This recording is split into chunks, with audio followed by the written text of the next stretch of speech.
Microbiologist Simon Clarke. He joins us now from Reading University in the United Kingdom. Mr. Clarke, thanks for joining us on France 24 today. First of all, what do you make of this decision to remove masks in the French streets? It was a rule, it's worth noting, that was never in place in the United Kingdom.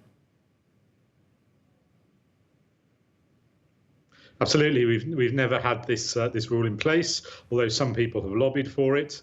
It is a reflection of the decreasing threat, or the seemingly decreasing threat, from the virus in France, and the authorities feel that it's a measure that doesn't need to be kept in place. I mean, it does need to be stated that it was one which was of questionable efficacy. We're not really very sure that it would have had much of an effect, if any. Well, another sort of related issue on that is the question of the curfew. That's being lifted later this week as well. Again, the UK government didn't impose any kind of nighttime curfew to respond to coronavirus there. Has there been any evidence that curfews are effective in the fight against coronavirus? Well, it's been hotly contested in this country as to whether or not the nighttime economy played much of a part in spreading the virus. Bars and public houses. We did have some evidence from the United States to suggest that bars were a place where the virus could spread. I think the reason why we didn't really have any evidence in this country is that nobody ever seriously looked. So the curfew is just a reflection on the ability to participate in the nighttime economy, I think.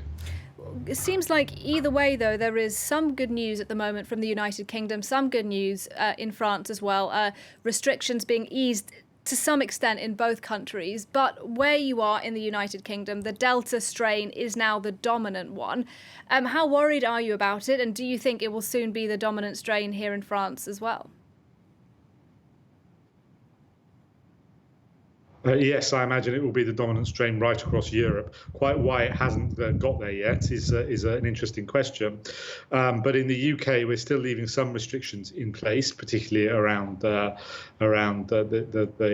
nighttime economy and things like that. People's ability to go to nightclubs and to bars and participate in them as we would normally have done.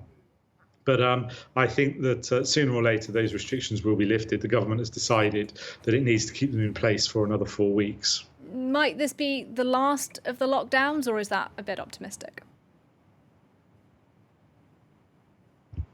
We certainly hope so. It remains to be seen what variants are going to come along in the future and what effect they're going to have in terms of their transmissibility and any susceptibility to the vaccines.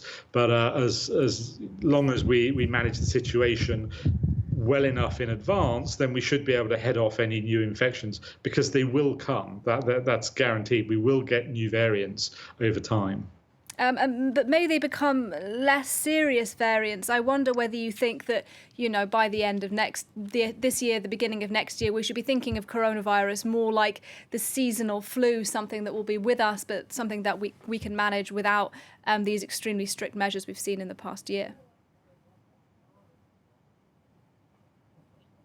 Well, I think the chances of the virus becoming less pathogenic and less able to spread they were certainly that was certainly an idea that was put about a year ago, and it's proven to be completely without any base at all. The people who are still putting that argument around should know better. The direction so far has only been in one. The direction of travel has only been in one direction, and that is to more transmissible and sometimes more dangerous versions of the virus. And I think that's going to be the case for some years. All right, Simon Clarke there.